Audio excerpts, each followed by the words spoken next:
Welcome, everyone, and hello. Mark Moravitz here with Viasat Space for Good. Nice to see you again. Really awesome treat today. Trying to help connect you with understanding what is it really like to work in the space sector? What does a day feel like, a week feel like, and how do we get here?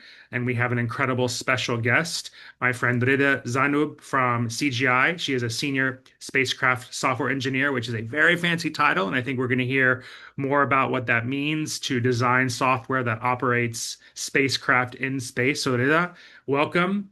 Tell us about yourself and tell us about CGI, please. Hi, thank you so much, Mark, for welcoming me. It's going to be a nice one.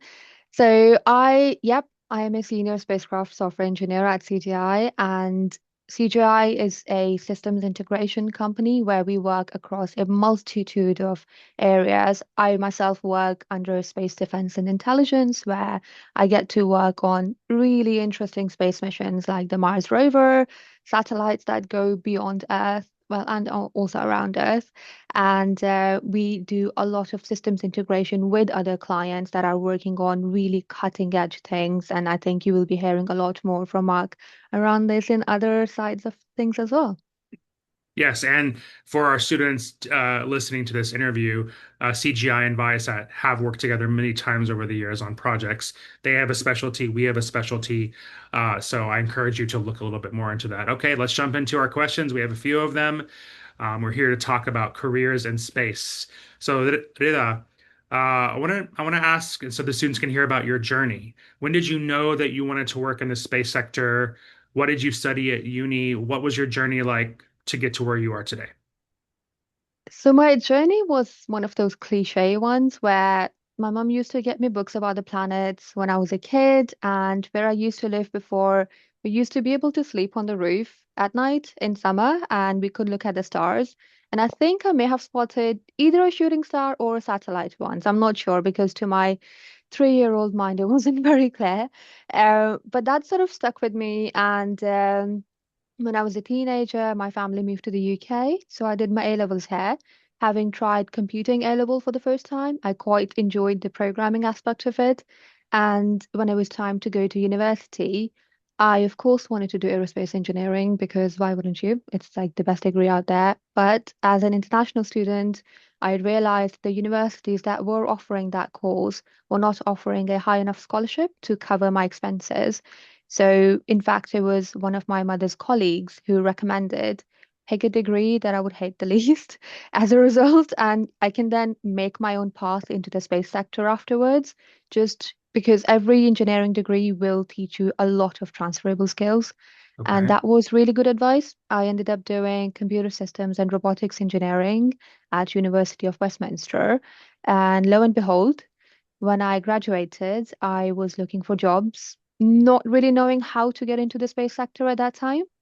And there was a role for a graduate software engineer in the space sector to work on a Mars rover that European Space Agency was designing. And they wanted somebody with programming and hardware experience and also a passion for space. That's always a plus. And the fact that I did the degree where I got to learn about hardware of computers, especially the ones where when you're going into space, you're very memory limited. You don't have, your PC that's running gigabytes of memory and this and that. You don't have that. And because I had the experience on how to do that, I ended up getting selected for that role. And that's how I started working on the Mars rover straight out of uni. Wow, incredible. So you got to see the fruits of your labor with the Mars rover, which is Mhm. incredible. And if I'm correct, you recently finished your master's degree. Can you tell us about that as well? I did indeed. So I started doing my master's about 3 years ago. It was a request that I sent to my VP and director at CGI because I was starting to realize not having a traditional space background was becoming not a inconvenience, but I was realizing I had big gaps in my knowledge, and I really did want to get ahead in the game. So I started a master's in astronautics and space engineering at Cranfield University, the best master's that's out there, in my opinion, my very, Wow. very biased opinion. And yeah, it's been so good because unknowingly, I learned so many tools on how to interpret problems. So it became a lot more relevant when I was working with existing clients or talking to potential clients, that I started to understand what their problems are and also what their solutions could look like coming from a software and also now a space background. Okay. I love Cranfield. I'm American, but I visited Cranfield before, and it's a fantastic institution. So congratulations on Thank finishing your you. master's while working. That's incredible. So we've kind of reflected on the past several years, but looking back again, what experiences or decisions early in your career had the biggest impact on what you do now at CGI as a senior spacecraft software engineer?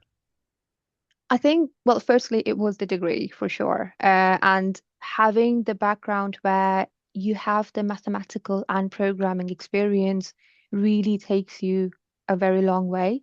And also, it was a bit of stubbornness not to give up on space because there were times where things get a bit complicated and you do get opportunities, or rather, people reach out to you about opportunities which may have more perks. And I think space sector can be notorious sometimes for not having as many perks, which, you know, it is what it is. It's a very niche sector. It can't just provide every single thing that you ever want. But I had a very clear understanding of this is where I want to be, and everything else just sort of becomes less of a priority then. So that kind of got me to stay here, and I kept on finding more interesting projects to work on. And because of that passion, my upper management and the directors, etc., they started giving me the more interesting projects as well because I was very vocal about I would do anything to just stay in the space sector. And it just sort of happened that way. Okay. So you do recommend being vocal and kind of Mhm. saying asking for more responsibility if you're comfortable, etc. Oh, definitely. Because I have worked with a lot of colleagues who are absolutely incredible at what they do, and they are very passionate about space as well. I know that because I have talked to them one on one about this, and it came up in a personal conversation, but they haven't had a chance to talk to their directors. So I have seen sometimes they haven't realized there is an opportunity out there for them just because they haven't been vocal about it. And it's just you have to get your experience out there. You have to get out there to see, hey, I'm here as well. I would really like to work on it. So you just have to chase on those things, make Okay. yourself known. So would it be fair to say that's part of building your personal brand? Oh, for sure. And Okay. LinkedIn helps a lot in that because you realize once you start working in a company, you add people. Of course, you'll have a team that you're working with. That's great, but then that's a very limited exposure. You start talking to more people within the company and connecting to people within and outside of your company on LinkedIn. And then if you share something interesting, people get to know you because they're like, oh, hey, I don't really know you, but I know you work at CGI, for example, and you shared something about Mars. So let's connect. Right. Let's talk about it. Okay. I agree with that completely. Space sector is a very competitive field. What do you think sets apart candidates or engineers so that they can really stand out? That's a good one. I wish I could say a good degree is enough. Unfortunately, it's not anymore. And in my opinion, doing projects that are outside of university and into with organizations that are doing active space sector work, like for example, via Site Space for Good, that's an incredible opportunity to stand out and make yourself known to your future employers to say, I have the skills to do this, even though I don't have the knowledge right now, but I'm willing to learn. There are a lot of organizations in the UK, like UK SEDS and STAC, that work with students and on things like National Rocketry Championship and satellite design competitions. I mean, if I look at a CV and somebody's worked on their rocket, I am definitely going to be hiring them. That's like as cool as it gets. So yes, I think get out there and get involved in more projects.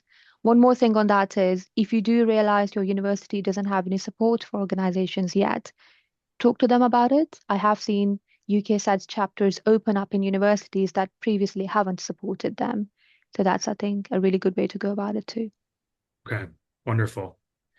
So we've heard a lot from you kind of about what we'll call hard skills, the things that you learn in school around software and hardware. But soft skills are extremely important too. What do you think some of the most important soft skills are for someone in a role like yours, and how do students develop those? So this is something I was thinking about earlier as well. And for me, it's ability to communicate effectively. That's the biggest soft skill that I've sort of had to learn and have noticed people in, especially leadership positions, that they have already. And it's something very small as if you're talking to a client, you have to explain a problem to them, or you have to understand their problem and provide a solution to them. If you're not able to tell them in a very simple way, the technical people may get it, great, because they've spent hours on this. But people who may be in the upper management, the decision makers who have to actually give you the money to do this, they might not be able to get on board with it because you're talking in very specific XYZ terms, but you need to really step back, analyze the situation, and communicate it more effectively.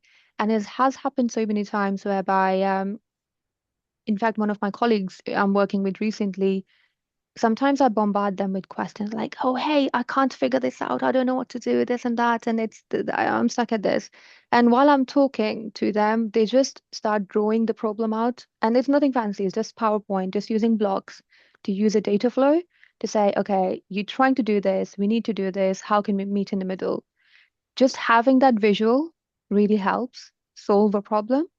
And again, it's because we're communicating it more effectively and not letting it turn into an infinite email chain or even more follow-up meetings because somebody didn't understand correctly what the issue is at hand. Okay. I mean, I agree for sure. If I think about our employees and those who are effective, brilliant communicators certainly are more successful than those who aren't. Is this something that you feel like you learned through a combination of trial and error, feedback from colleagues, maybe a couple of books and articles here, like a mixture of things? Is there anything you can point to specifically? It is definitely a mixture of things, but I think the main impact was working with my colleagues who are more senior than me and had Mhm. those capabilities.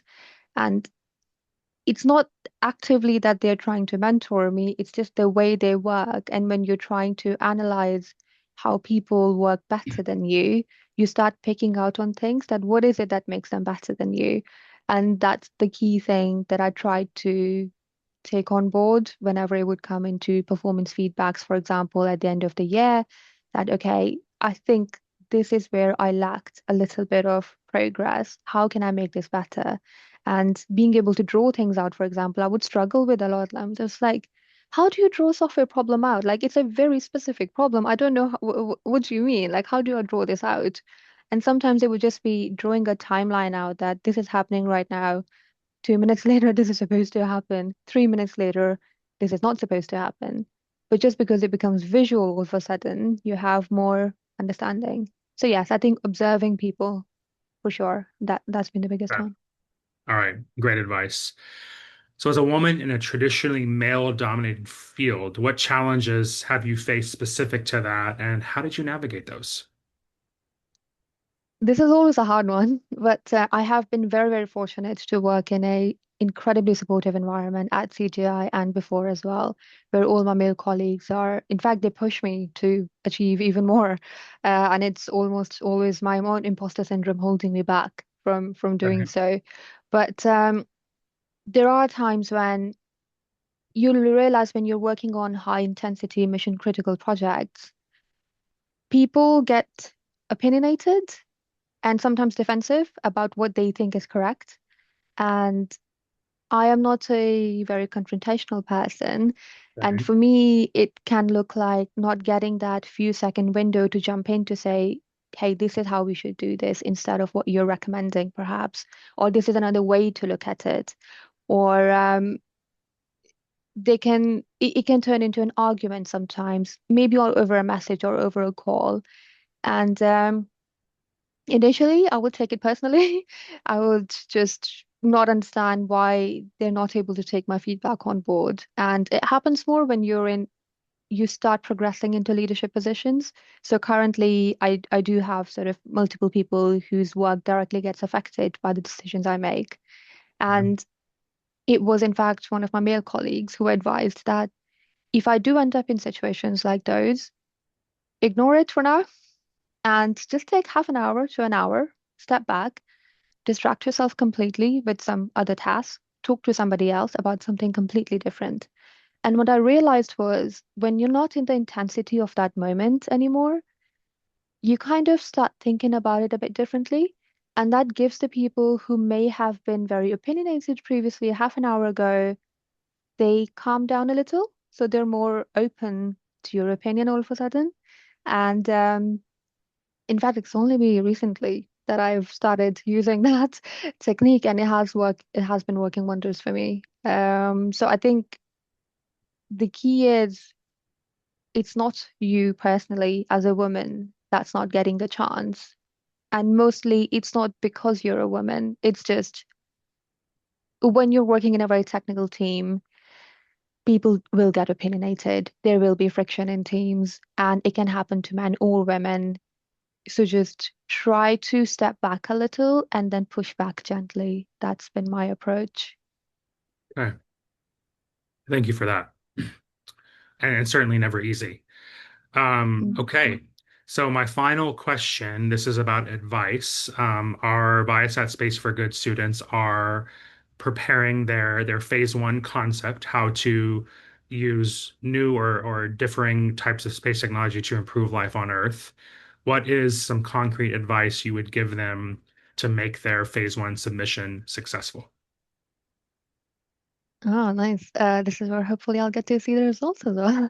Um, and I think the main advice is make sure you do your research properly and don't be scared to ask questions because you'll have people you can communicate with. You'll have other teams hopefully that you can talk to as well. You'll have your team members that you can talk to within your team. Each will bring their own expertise. Of course, you don't have all the knowledge in the world right now to be able to work on the project, but talk to the team members, be more communicative or if somebody's stuck on something, and look at other examples of other real life projects that are out there. So, for example, CGI and Viasat are doing a lot of interesting direct to device work.